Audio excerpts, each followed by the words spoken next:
Hello, everyone, and welcome back to another AdvisorShares AlphaNooner. Very excited to sit down today with Juicy's Chief Strategy Director, Trent Woloveck. Happy to be joined by him again to kind of talk through some updates on JUSH and, of course, talking a little bit some of the state stories. And then, of course, what we're seeing coming ahead going into the rest of 2024. It's been a busy year, an exciting year, lots to talk about, of course. Good reminder, if you are joining, one, thanks so much. We really appreciate it. But two, if you have any questions, feel free, as always, to put them in the chat. I see Stevie in here. Great to see you, Stevie. So with all that said, I know we were chatting a little bit in the beginning. Trent, thanks for joining us. How are you doing?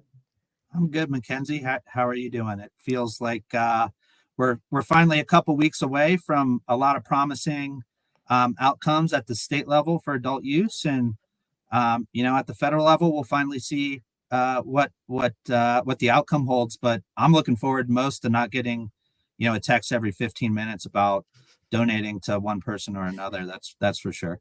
That is 100% true. And even just the ads, I feel like on YouTube or any social stuff, they're unskippable. They're always throwing 2 on there. It's like, let me watch what I want to watch. I'm trying to do stuff. Yeah, no, that's true. I'm definitely excited for that. Definitely feels like a lot, people are going to be either very, very happy or very, very upset where things are landing. Things are looking good, but it's always a good reminder to be cautious, I think, in general. Yeah. Yeah. Well, the good news is you have 2 candidates that are running for President of the United States. One has come out and said, he's in support of SAFER. He's in support of rescheduling, and voila, he's voting yes for an adult use program down in Florida. Like that's a huge win for the industry. Obviously, it's going to be interesting to see who he names to his cabinet if he does win. And then you have, the Vice President of the United States. She's obviously outlined, her steps towards, full legalization. I'd love to have her follow through with what, they promised that, us a couple years back, or more than a couple years back, I guess now. So, getting that to the finish line will be a huge win for the industry, and looking forward to getting that wrapped up here. And by the end of the year, obviously the ALJ hearing, and then hopefully some final steps taken to get that done early next year. Yeah, I definitely agree. Either way, from a cannabis perspective, both candidates are lining up really well. I know we've always talked about it's, the most historically pro-cannabis race that we've seen, which is fantastic. It is very interesting sort of on the Dem side. I know, trying to push even further beyond what had been promised in the previous administration. Again, like you're saying, there have been delays in getting that done. But, the ball is finally moving, which is exciting, whichever side of the aisle that you're on. I got a quick poll you, even though it's a silly one. I know Trump is coming on the podcast this Friday.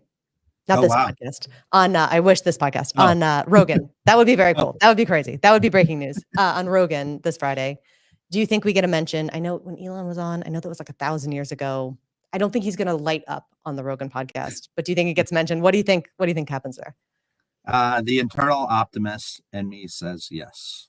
Sure. Okay. I hope so. Either way, I think it doesn't matter because, again, he's made his positions clear, which I think is key. Well, we'll talk more about that, I think, generally. Do want to start with kind of high level checking in on JUSH because it's been a while since you've been on. We've missed you. I feel like it's great getting that update, and then do want to kind of look at some of the markets that you guys are in that also people are just paying a lot of attention to lately. Yeah, we've had a busy summer, quite frankly. We thanks, Stevie. This is my condo, by the way, in Denver. But we've had a busy summer, and I'm not here that much to enjoy it, unfortunately, because busy building the business, quite frankly. We got our refinancing done, so we paid back the $50+ million of debt that was due at the end of the day. Sunstream's no longer in our cap stack. We were able to bring in some new money into the industry. Traditional hedge funds that are, debt folks, long-term holders, which is always, good to have and good to do. And then we had, large insider participation as well, because we continue to have faith in where we're at from a business perspective. So, got that knocked out. We continue to, execute from the fundamental side. For this business, we continue to, to drive, growth of gross profit and EBITDA. We continue to see pressure on the patient and or consumer, but that's kind of a macro thing, quite frankly. And so, we're excited about the positioning that we're in. We had a state flip to adult use kind of over that time, Ohio, which is my home state. So super excited to see that come to fruition. Mm-hmm. Yeah, the business is continuing to plow forward, and the good news is we don't have any debt due now until the end of 26, and if there's no federal normalization by then, I don't think you'll be seeing me on this anymore. I don't think you'll see me around much at all. So checking into an asylum. Me too. I'll be right there with you. Yeah. What a time. Again, it's one of those things where it feels like it's lining up appropriately, but I'm always a little bit in the back of my head nervous. What if things don't happen? But I think, again, what you're seeing the out of coin Florida flip has gone against us the last 50 times. The coin's been flipped over the last couple of years. And so it's just math. It's due to turn heads one time instead of tails. So that is true. We'll see. And I think it's one of those things where progress isn't necessarily linear. It isn't sort of step by step things move up. It does have, builds that momentum. And I think we're starting to see that again with the presidential overlay. I think that also is a big signal to me personally. But all right, sounds good. I think from a business perspective, do want to check in. You mentioned Ohio. We can start there if you want. I think that's an important state. I know you guys were there for the opening, which is great. And it sounds like you're looking to continue to expand into Ohio. What can you tell us kind of about, how it's been so far and then what you're looking at going ahead? Sure. So, we've excuse me, we've been vertically integrated in Ohio. We're a level 2 grower, meaning we had a cap. That cap got expanded to 15,000 square feet of canopy. We have that up in Toledo. We have a processing manufacturing facility in Columbus, and then we had, one store down in Cincinnati. So Cincinnati is, right there on the border of, Kentucky, Indiana. We were kind of the farthest one east and south on the interstate that circles Cincinnati. So had a really good location, for that flip. We've seen, continued strength in purchasing there. I think, as the industry has gotten comfortable from a demand perspective, we've seen supply loosen up a little bit. And so, pricing's coming down a little bit. We have to compete in that state, well, at least for probably at least a quarter, maybe even a third, with Michigan, which, is a huge market that's, priced competitively. And so, we're seeing that ramp up. Pricing needs to come down still a little bit to maximize, the full potential of that market. But you've seen it in reports, the market go from, 60 million to 70 million to 90 million. I think it just hit 100 million. And so, that's going to, continue to happen. For us, with that level 2, we got a +1 retail site, which brings us to 2, obviously. We were the eighth pick in the draft, if you will. They ran a process to be able to determine where you could put a store. We're excited to get that open, first half of next year. And then, we're out in the M&A market. We got our debt refinanced. And what does that allow us to do? It allows us to finally get back to growth. And JUSHI, I came up through the business development team, originations. And so, we're all deal people. And so we love to do deals. The business didn't allow us to do that for the last couple of years. So we've gotten back on side, and, we're starting to execute on that growth strategy. And what does that look like for us? That's adding, up to the 8 cap in Ohio. We feel very confident about our position to get those wrapped up relatively soon. I think the state's been a little slow on awarding the 10Bs, which are the +1 additional licenses that you got, depending on, who you were in the market, or who you are in the market, I guess I should say. And so, that'll all shake out. And once that happens, you'll see Jushi, continue to grow from a retail footprint perspective in the state. That's good. That kind of definitely fits into the line of the story that I think I've heard around Ohio, where it's been a bit of a slow burn opening up. I think people have been very excited about it, but it wasn't sort of a big pop. It's something that's continuing to grow, even in terms of having people discover that adult use is there. I think even a month or two in, people were still surprised who live in the state. Oh, this is actually, adult use, and I'm able to get it without a prescription, which I think is important. You mentioned the growth component. Anything different in Ohio that you're looking at from that sort of growth perspective, different from other states, or is it all pretty much the same metrics that you're looking at for growth there for new stores? Yeah, and just go back really quick on Please. why the growth is happening. I think we found out like 4 days before they allowed us to like start selling adult use retail cannabis, and so I think I have to call it non-medical Ugh, in Ohio, but sure. so that was like a quick transition. The stores, we have to ramp up on a lot of different fronts, inventory, people, just, and like you said, general awareness to the public on, hey, it's out there. Anybody over the age of 21 is able to walk into a store now. So that just takes time. But as far as what the growth looks like, it's kind of nice. So, in 2020, 21, when we were, out doing all of our deals, I think people, still had the pie in the sky expectations. It was all rainbows and cotton candy. If I have a license, it's, worth a gazillion dollars. Sure.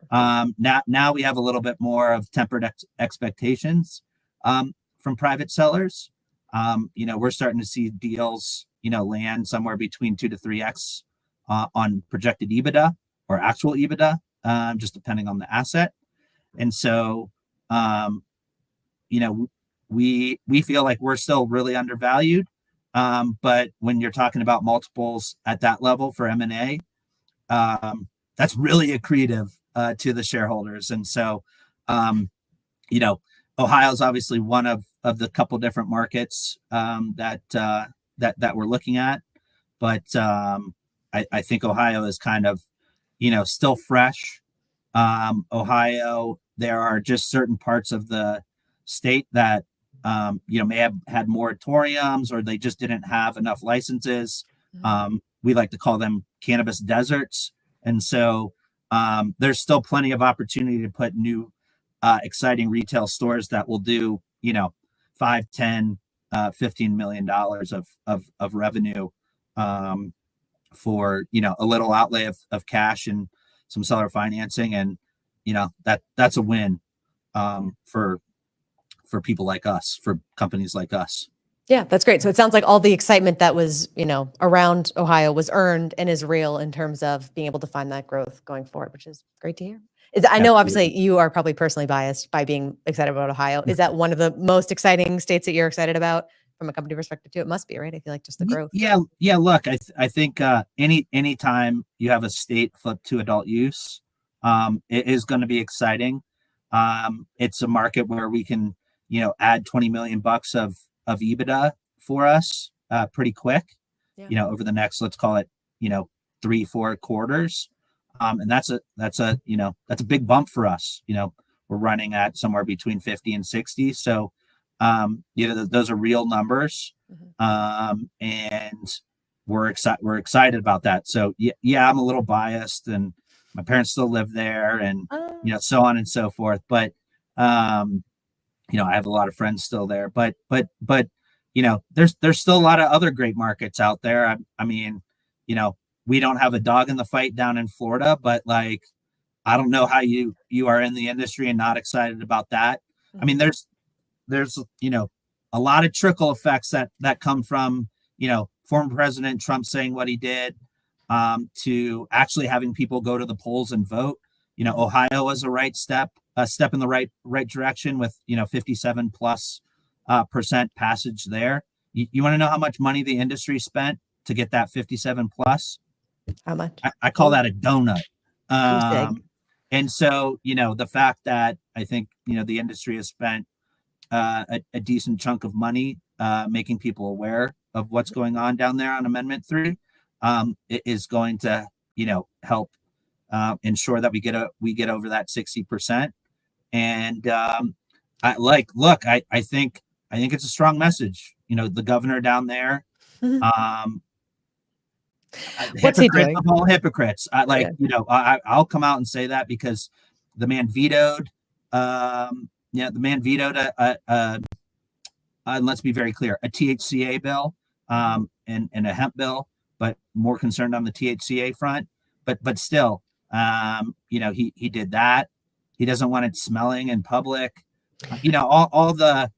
All the naysayer stuff that is just, quite frankly, laughable to anybody that's in the industry. And yet, it's still going to pass. And you have a very conservative, governor in Virginia where we're at that I think will get a strong message, who has, national aspirations.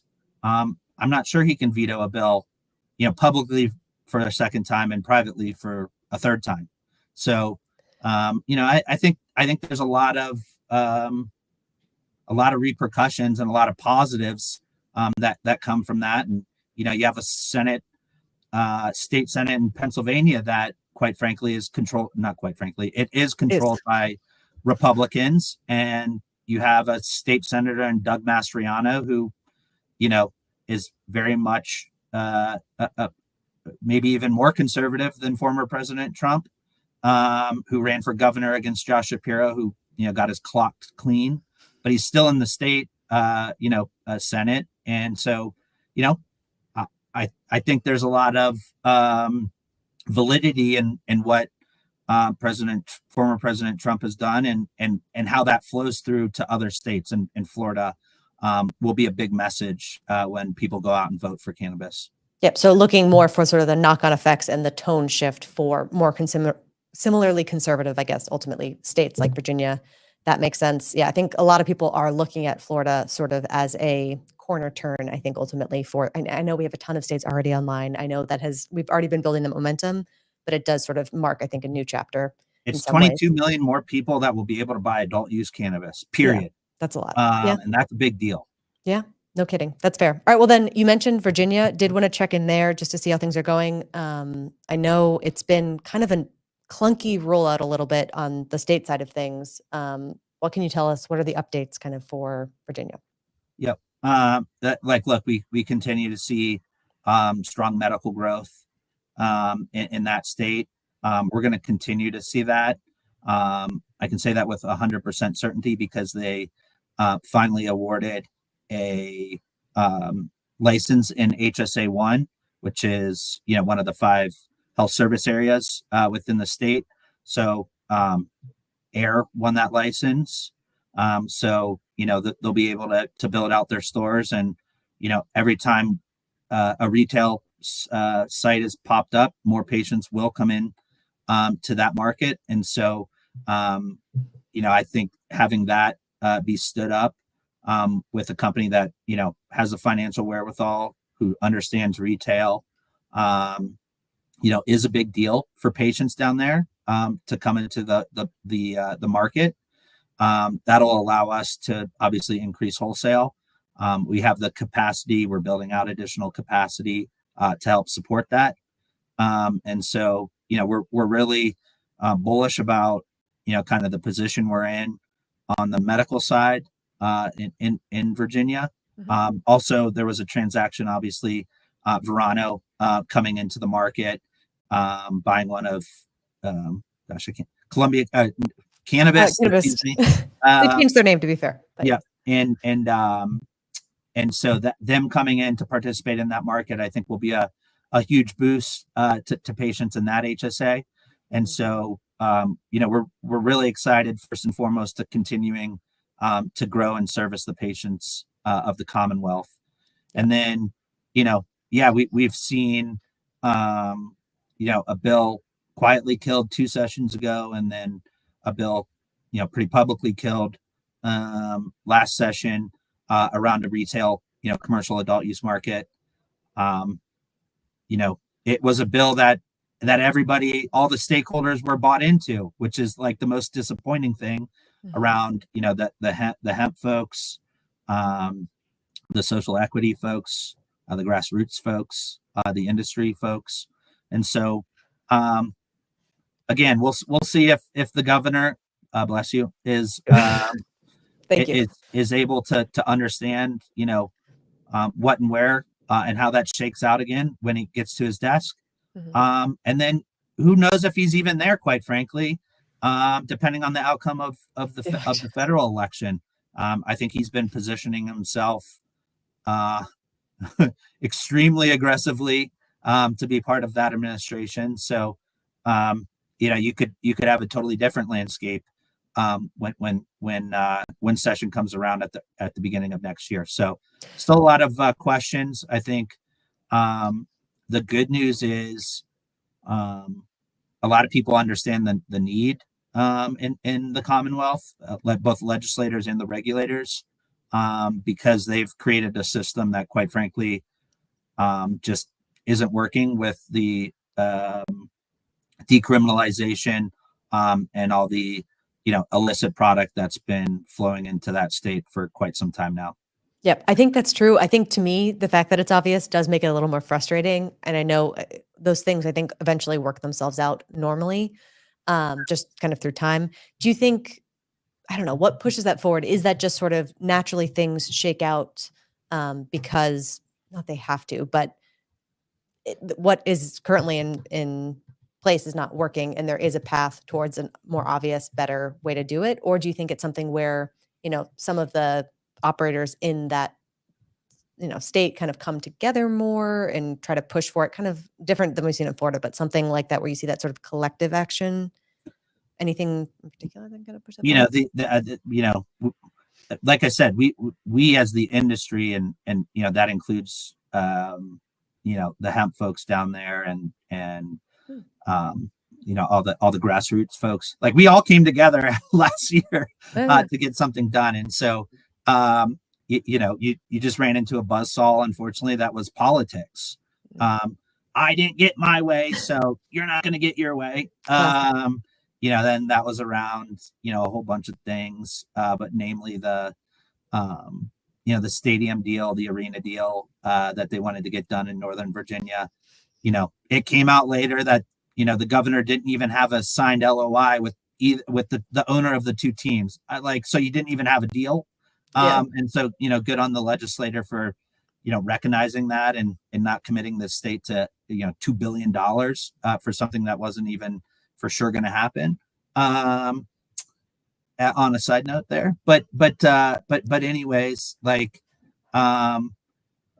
it's not a matter of if, it's just a matter of when. And there's going to be two new people running for governor at the end of next year, and I can tell you the woman who's going to be running on the Democrat side, Abigail Spanberger, she's a U.S. representative now, and she's a badass woman. It's a good last name.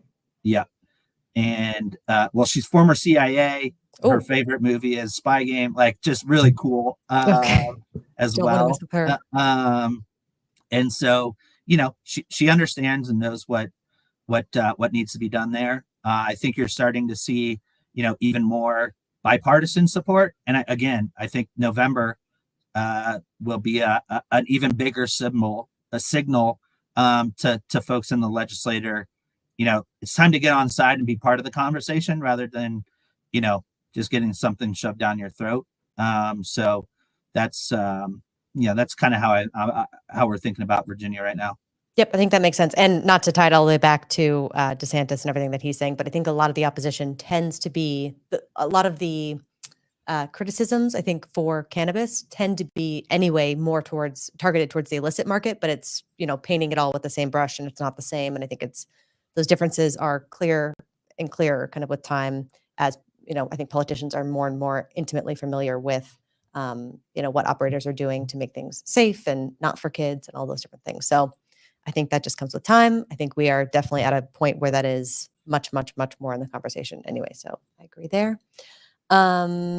Okay, another state that I got to hit you with. This one I'm personally invested in because I'm pro Pennsylvania, but I know it's another medical market that is teetering on the, chance of becoming adult use.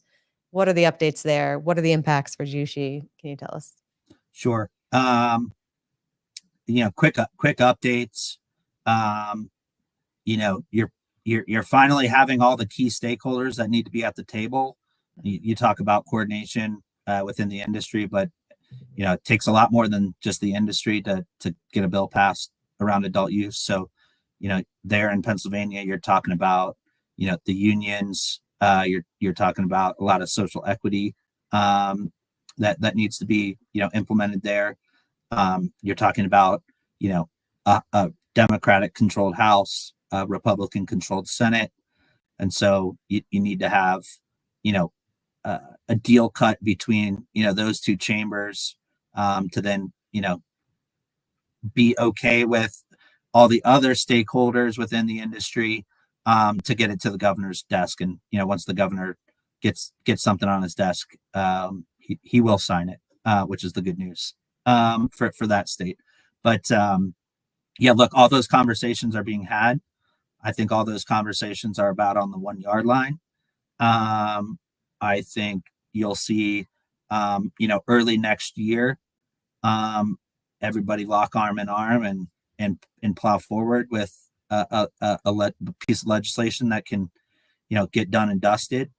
And I think you'll see sales starting, middle to end of next year, and maybe even sooner. But I feel very, very, very, very excited about where we're at in that market. It's been a market, JUSHI's been, pushing really hard on for the better part of, the last couple years. And we've, had stops and starts, and there's been, just a lot of hurdles to get over. We're finally over all those hurdles. It's like the last 20 meters of the race left, if Yes. you will, for the track and field, since we just had the Olympics. But like, we feel very, very positive about the developments and more importantly the conversations that are being had, within the Commonwealth there to get something done. Look, we need it as the industry and just as that market. There's been billions of dollars invested in infrastructure. There's almost 200 stores now, so you're talking tens of thousands of jobs, and then hundreds of millions of tax dollars that have been paid, and you're talking about anywhere between an additional 300 to 500 million of additional tax dollars for adult use. In the state that they just passed a budget that kind of the number that's floating around is $2.5 billion deficit. That'll eat into your reserves pretty quick. Yeah. And so they need to go find pockets of revenue. Cannabis is just one of those pockets, obviously. But also like Ohio is an adult use market. New York is an adult use market. New Jersey is an adult use market. Maryland is an adult use market. I think that's like 97% of the state or 92% of the state. It's in the 90s is surrounded by an adult use market. And so like, look, it's just time because people are jumping over the border to go buy cannabis and then coming back into the state. Like, let's call a spade. And, that's what happened when, the casinos opened down in Atlantic City. Like people were just getting bussed from Philly on paydays and going to spend their money in Jersey and then coming back. Like, I can tell you that that's not the intention, nor is that what people within the Commonwealth want. I've spent plenty of time there now to know and understand that. Although, I can't stand the Pittsburgh Steelers. I do love the city of Pittsburgh. They have great restaurants, really cool spots. And so I've spent plenty of time there to get to know. Oh, great golf, by the way. And so I think the stars are aligning to make sure, we get to the right answer for all, again, all the stakeholders that play a crucial role in that state. So, excited about that. What does that mean for JUSHI? We have 17 operational stores right now. We'll have our 18th open here in the very near future. We have 125,000 square foot grower processor there. We're expanding. We've committed CapEx to do that in preparation for this. And so, flipping adult use, even if it's a 2x, which is kind of, I think, conservative, but we're seeing that in other markets now. You can kind of make an argument for like 2.25 to like 2.5 times, but let's just use 2x. That's another 40 to 50 million bucks of EBITDA. I don't have to build any more stores. I don't have to expand too many of my stores. I don't have to expand my grow. So, very little CapEx. I get to hire more people, which is a huge positive. And not like a 1-to-1 ratio. And so, just that additional revenue that comes in through our stores and through the wholesale opportunity to sell third party, you see a little bit more of a lever point to have that revenue flow through a little bit greater to an EBITDA number. Yep. So definitely not getting caught on the back foot in Pennsylvania. I think ready to go when things turn. Feels like things could at any time. I did want to ask on the medical side, I'd seen something where I think they were trying to make it easier also because obviously I know a lot of people are focused on adult use because that is where a lot of the growth is. But I do think even expanding the medical side would be easier. I'd seen an article about rather than having to go to a doctor, that like nurse practitioners could also potentially start to prescribe cannabis.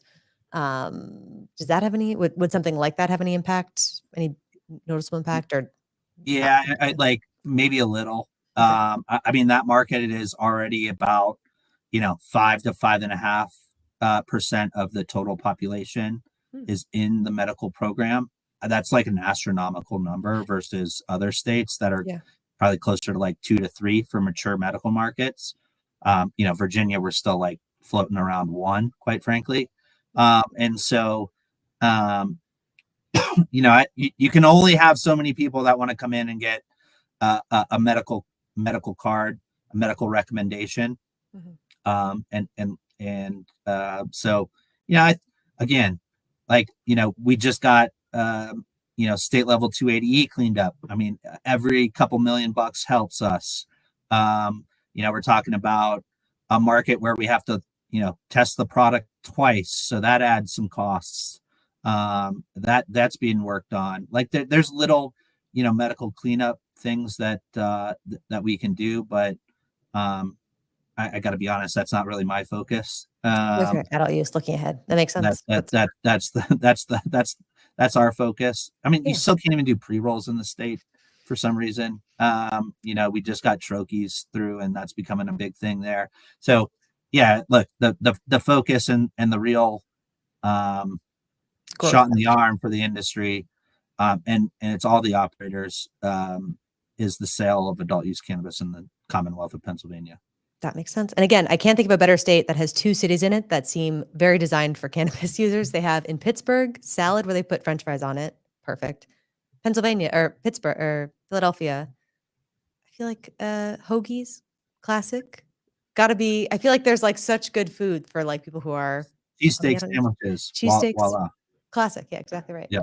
All right. Well, then I feel like those are some exciting things that are sprung or not sprung. A spring that is sprung to be sprung. That are about to be sprung. Yeah. Thank you so much. All right. Well, then I feel like just looking ahead, what are your sort of like a temperature check on how you're feeling on rescheduling? I know it sounds like from an election perspective, feeling pretty good, which I think most people are, which makes sense. But any thoughts sort of on the rescheduling component? Well, we saw a big market run yesterday in cannabis after, about 3-4 months of nuclear winter. You saw an ETF, specific to cannabis, run quite a bit. You saw a lot of operators run quite a bit. So I can't find like an actual concrete reason why that happened. Yeah. I want to believe that, I think the last time I was on AlphaNooner, the White House made an announcement later that afternoon. And so You had called it. people must have known I was coming on tomorrow. And so they were just positioning for Perfect. that. But, Yep. but no, in all seriousness, I think people are starting to realize the tsunami that's coming. I think last time I was on here, my timing might have been a little bit off, where I said, this next 2 weeks is where you need to position. It turned out to be, the next 4 months. But like, and you've seen it drop even more, quite frankly, than where the levels were at then. But it feels like, again, the tsunami is coming, and so I think people are starting to come to the realization that Florida's going, federal normalization is happening. There was a hearing around psychedelics yesterday, where the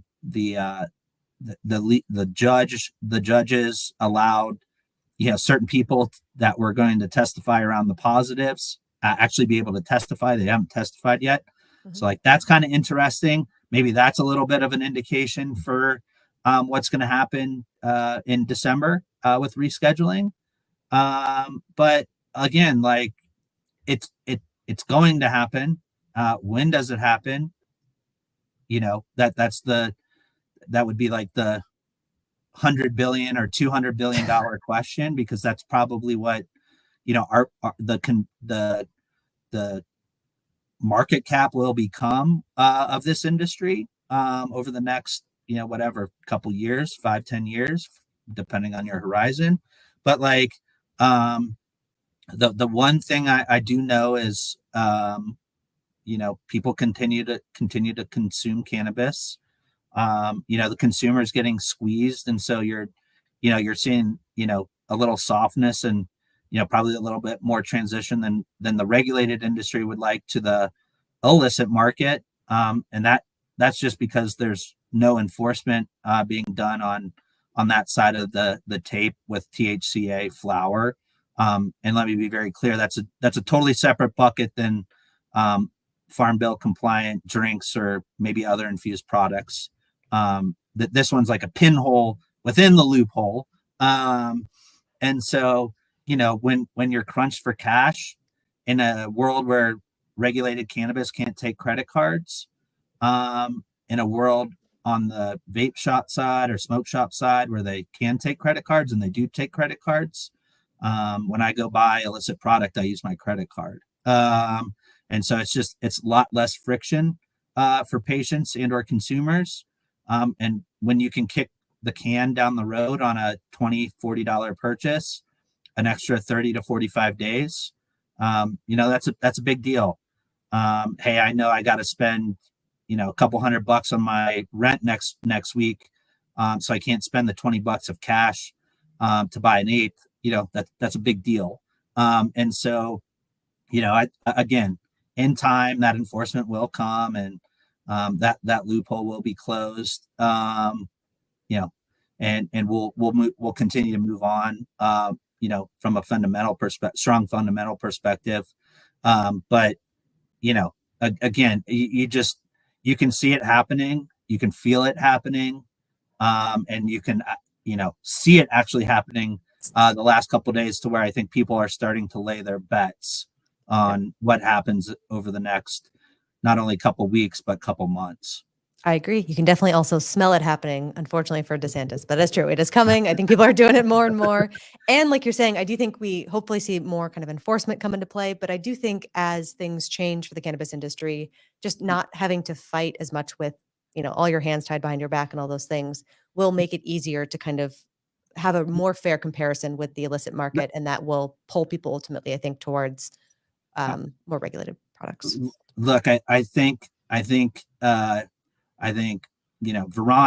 GTI, Trulieve, Cura, Cresco, TerraSen, Air, Ascend, JUSH, Cannabis.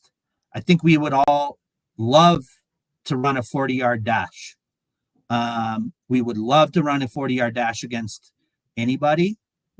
But I can't have that person or that company start on the 30-yard line and think I have a legitimate shot. I got an arm, probably 2 arms and 2 legs tied behind my back. And we're starting on the goal line when they're starting on the 30-yard line. And, so by definition, that's practically impossible to win. The good news is we are winning, even with all those restrictions. So, I can't wait to walk into the ring. And like Mike Tyson said, it's all good and you can have a plan until you get punched in the face. And when that happens, it's a totally different ball game. And so, we're slowly but surely getting there. It hasn't happened as fast as a lot of us would obviously like, but it's forced us to focus on the fundamentals, focus on the business, and get into a position to be able to leverage what we've learned over these last, 15 years or so. Some of us 7 years, some of us 10 years, some of us 2 years. And so, that's a really exciting thing and opportunity. I mean, look, you're finally seeing the IDF PR came out a couple of days ago and said, THCA flowers is impacting the marketplace in Illinois, the regulated marketplace. That drumbeat is going to start to get louder, period. And when that happens, that's a start of an avalanche that people just won't want to be caught up in, for sure. So like I said, Florida's going to be a key. I will stake a lot of claims. I've been wrong in sometimes, I've been right in other instances. That's going to go. And I would be shocked if it's below 63. Probably closer to 65. And that starts, that pushes the boulder down the hill, and then, watch out. Can't so stop. It's very exciting. And, we're looking forward to continuing the momentum at JUSHI, but for the industry as a whole as well. That is awesome. Again, I'm very glad that you can make a stake and make a claim, because I think the last time you made a bet, I think it did come true. So fingers crossed and fingers hoping that it also does keep the pattern going on that front. All right, Trent, thanks so much for joining. Really, really appreciate it. It's great to check in. Anywhere that people should be looking to stay in touch, in tune, if people are new with what's going on at JUSHI. JUSHICO.com and or investors at JUSHICO.com. That all gets funneled up to myself or the team. And investor decks, all the fun stuff are out there. And then we have our Q3 earnings coming up as well as pretty much the rest of the industry. And so be on the lookout for continued growth story for a company that's unfairly valued with a lot of upside potential for flipping of adult use markets. Agree. It's going to be a very, very exciting November, I think, generally. So buckle in, buckle up, and stay tuned. All right. Well, Trent, thanks again. Really appreciate it. Thanks, everyone, for being here, and we will catch you tomorrow. Thanks again. Thanks, Mackenzie. Have a great day. Before investing, carefully consider the investment objectives, risks, charges, and expenses found in the prospectus, available at AdvisorShares.com.